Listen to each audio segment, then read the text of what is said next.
Արքայանարինջ եմ գնել, ժողովրդի լեզվով ասած խակ էր, դեռ խեղտող էր, փորձեցի հասունացնել խնձորի հետ, տեսնեմ ինչպես է ստացվել, 3 օր առաջ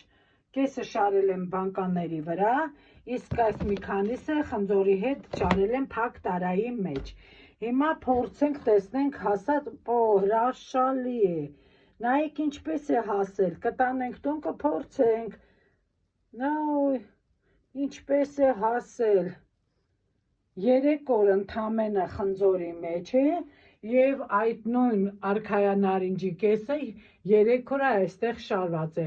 ոչինչ չի փոխվել, իսկ մեր խնձորի հետի նարինջները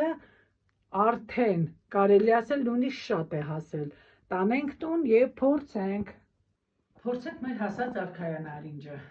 տեսնենք ինչպես է ստացվել խնձորի հետ, երբ հասունացրել ենք, նայեք, հրաշալի է, շատ, նույնիսկ շատ է հասել, 3 օր և մեր արքայանարինջը արդեն բավականին հասած է, դուք էլ փորձեք,